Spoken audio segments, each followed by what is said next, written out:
Good morning. ঘড়িতে এখন বাজে ওই সকাল 8:30 মতো। আর আজকে দেখো আমি ঢুকে পড়েছি খাটের নিচে। এই অবস্থাতে খাটের নিচে ঢোকাটা একটু অসুবিধাকর, কিন্তু না ঢুকেও পারলাম না। অনেকেই আমাকে ভিডিওতে কমেন্টে বলবে, জানি যে দিদি তোমার এইভাবে এখন খাটের নিচে ঢুকে আর কি খাট পরিষ্কার করাটা একদমই উচিত না। তো কি করব বলো, কিছু কিছু জিনিস হাওয়াতে ভিতর দিকে চলে যায়। তো ঢোকার পরে বুঝতে পারছি আমি এমনভাবে আটকে পড়েছি আর বেরোতে পারছি না। তো দেখো এখানে যে ছবিটা ছিল সেটা হচ্ছে আমার ছোটোবেলাকার ছবি। আর ওইটা হচ্ছে তিধা যখন হসপিটালে প্রথম হয়েছিল সেটা দেখতেই পেলে, প্রথমকার ছবি। ওটাই একমাত্র স্মৃতিচিহ্ন হিসাবে আছে। তারপরে দেখো বেরিয়ে আসলাম। তো খাটের নিচে কি জিনিস থাকে বলো তো, এই ধুলো, তারপরে চুল, এটা ওটা সেটা, এগুলো কিন্তু হাওয়াতে দেখবে যতই চেষ্টা করো না কেন তারপরেও খাটের নিচে চলে যায়। দেখো কুটি কুটি, দেখো কত নোংরা ছিল, এই কাগজের কুচি টুচি সব হাওয়াতে চলে গেছিলো। তো যাই হোক, একটু পরিষ্কার করে নিলাম, খুব একটা অসুবিধা হয়নি। আজকে একটা একদম নতুন ইউনিক একটা জিনিস রান্না করব। ওলের ডাঁটা দিয়ে কাঁঠালের আটি, পটল দিয়ে চচ্চড়ি সবাই খেয়েছো, কিন্তু আজকে আমি বানাচ্ছি কচুর ডাঁটা দিয়ে।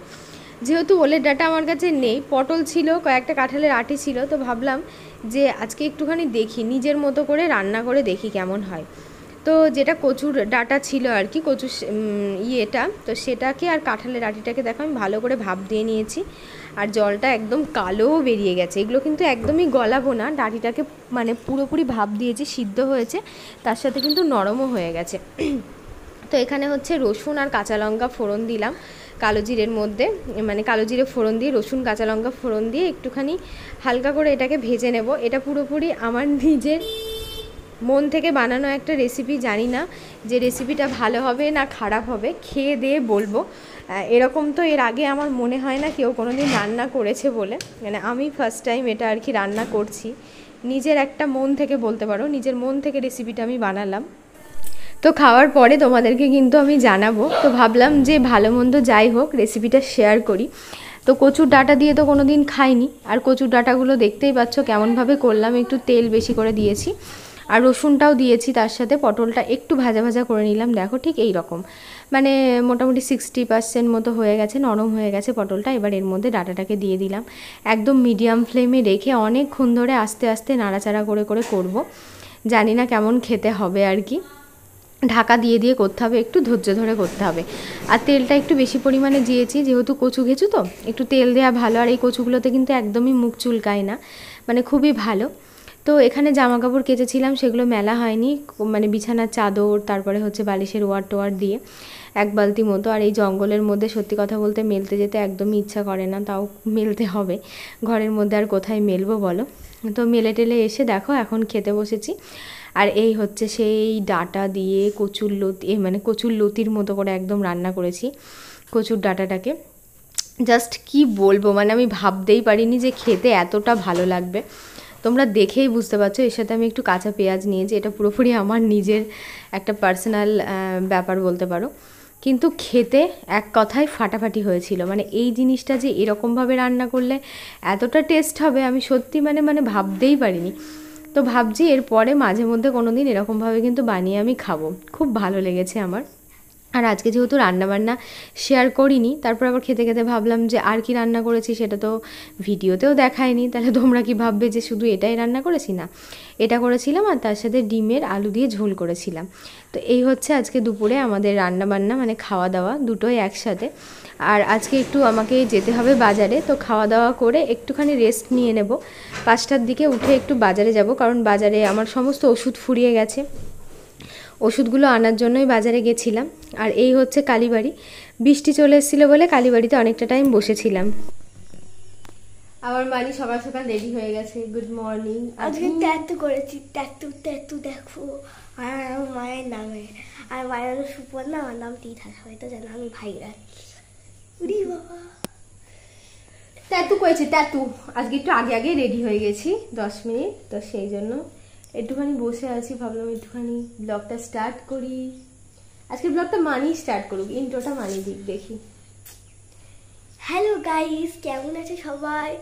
আমার একটা নতুন ব্লগে তোমাদের সবাইকে খুব খুব খুব ভালোবাসা জানাই।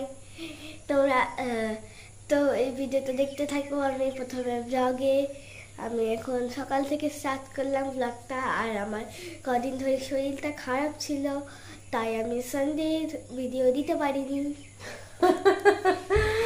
তো যাই হোক, চলো এবার যাই আস্তে আস্তে টুকটুক করে। সকালে ভেবেছিলাম বাজারে যাব, কিন্তু বাজারে যেতে পারিনি। সকাল থেকে শরীরটা খুবই খারাপ ছিল, ভিডিও করিনি, জাস্ট রান্নার একটু ভিডিও করেছিলাম, সেটাই আর কি তোমাদেরকে দেখালাম। দুপুরে দেখো ঘরে ভেন্ডি ছিল, ভেন্ডি ভাজা করেছিলাম, আর আলু বেগুন বড়ি দিয়ে একটা ঝোলঝোল করে তরকারি করেছিলাম, এই আর কি।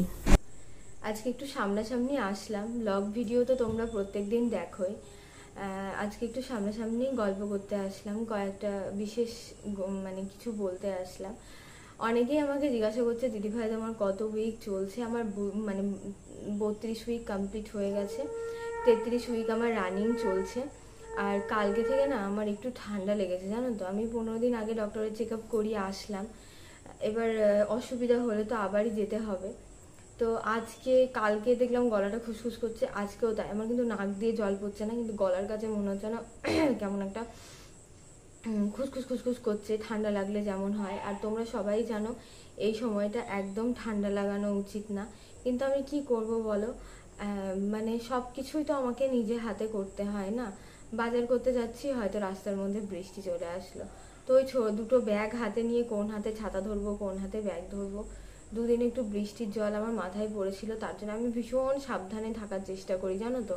একা একা থাকি বলে আমি সত্যিই মানে এত সাবধানে থাকি না, তারপরেও কেন জানি না আমার ঠান্ডা লেগে গেল। আর ঠান্ডা লেগে যাওয়াতে সব থেকে বেশি আমার নিজের থেকে আমার বেবির জন্য চিন্তা হচ্ছে বেশি, যে ওর আবার কোনো প্রবলেম না হয়।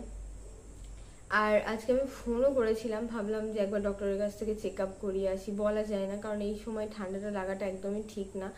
তো তারপরে আবার ফোন করে জানলাম এখন ডক্টর আবার 2 দিন বসবে না, মানে আমি বললাম কালকে যাব, তো কালকেও বসবে না, পরশু দিনকেও বসবে না।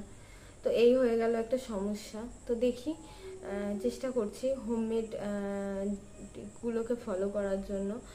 আর অনেকেই কমেন্ট করছো দিদি তোমার মাকে কয়েকদিনের জন্য ডেকে নাও। তো মা তো আসবে বলেছিল এর মধ্যেই, কিন্তু আমি মাকে মানা করেছি আসতে, না হলে মা এতদিন চলেই আসতো।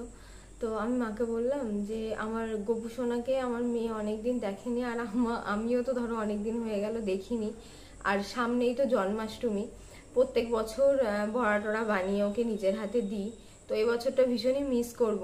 তো মাকে বললাম যে সামনে যেহেতু জন্মাষ্টমী আসছে, তুমি জন্মাষ্টমীতে গপুকে নিয়ে আসো, আমি তো কিছু বানিয়ে দিতে পারবো না, তুমি বানিয়ে দিবা, আমার জাস্ট ও ঘরে কয়েকদিন থাকবে, এটাও আমার ভালো লাগবে। তো মা বললো আচ্ছা ঠিক আছে তাহলে গপুকে আমি নিয়ে যাব। তো আমার কথা শুনে কিন্তু মা আসেনি। আর তোমাদের দাদাভাই তোমাদের মানে মানে ওকেও সবসময় সবকিছু বলতে পারি না, কারণ ধরো ও তো দূরে থাকে না, তো বলতে গেলে মনে হয় যে মানুষটা চলো চিন্তা করবে। এমনিতেই আমাকে সবসময় বলে যে তুমি একা থাকো, ভীষণ চিন্তা হয় আমার। আর আজকে না সত্যি কথা বলতে মানে কি বলবো, আজকে যেহেতু শরীরটা খুব একটা ভালো নেই, তো সেই জন্য নিজের মানুষগুলোর কথা বেশি মনে পড়ছে, মানে ভাবছি নিজেকে কতটা একাকিত্ব বোধ করছি। আর ওকে বললেও যেহেতু ও বেশি টেনশন করবে, ওই জন্য ওকে আর কিছু বলি না। ফালতু ফালতু তো কিছুই করতে পারবে না, ফালতু ফালতু টেনশনে ফেলে কি হবে বলো। তো ভাবলাম যে এগুলো নিয়েই একটু সামনাসামনি ফেস টু ফেস তোমাদের সাথে একটু কথা বলি। কালকে এই জন্য আমি ভিডিও দিতে পারিনি।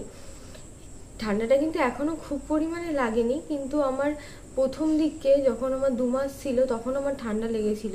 তো ডক্টর আমাকে তখনও প্রেসক্রিপশনটা আছে, ওটা ঠান্ডা লাগার জন্য আমাকে দিয়েছিল। একবার মনে মনে ভাবছি সেই ওষুধটাই কি কিনে খাবো, তারপর আবার ভাবছি ওটা তো প্রথম দিকে ছিল, মানে বুঝে উঠতে পারছি না কি করব। তো দেখা যাক, বাড়িতে হোমমেড যে জিনিসগুলো আছে একটু হাতে পায়ের তলায় তেল ডলা, আর সাবধানে থাকার চেষ্টা করব। এখন আর কাঁচা কুচো জলের কাজটা অত বেশি করব না, বৃষ্টিতেও ভিজবো না। কি আর বলবো বলো, কিছু বলার নেই, গলার অবস্থা খুবই খারাপ। এখন একটু আদা দিয়ে চা করে খাই, চাটা তো আমি খাই না, আজকে একটু হালকা করে লিকার চা খাই, গলাটা একটু বেশ শ্যাক লাগবে, ভালো লাগবে। আর এদিকে দেখো সন্ধ্যা হয়ে গেছে, আমার মেয়ে কিন্তু এখনো ঘুমিয়ে চলে যাচ্ছে, সন্ধ্যা দেয়নি, মানে একদম সন্ধ্যা লেগে গেছে।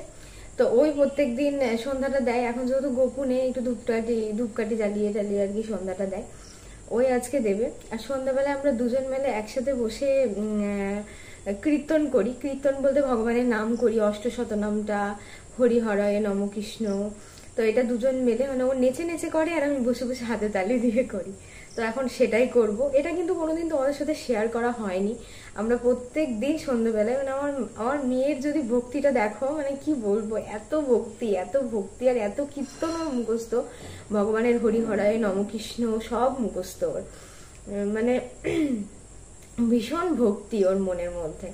তো যেহেতু আমার একটাই তো ফোন, ওটা যেহেতু হোম থিয়েটারে, এটাই ধরো আমি হোম থিয়েটারে চালাই, তো তখন যেহেতু করি, ওই জন্য আমার ভিডিওটা আর কোনোদিন করা হয় না। না হলে ওই ভিডিওগুলো যদি তোমরা দেখতে, তাহলে বুঝতে পারতে আমার মেয়ের ঠিক কতটা পরিমাণে ভক্তি। তো চলো এখন একটু আমরা কীর্তন করি। Tata, bye bye, love you all, তোমরা ভালো থেকো।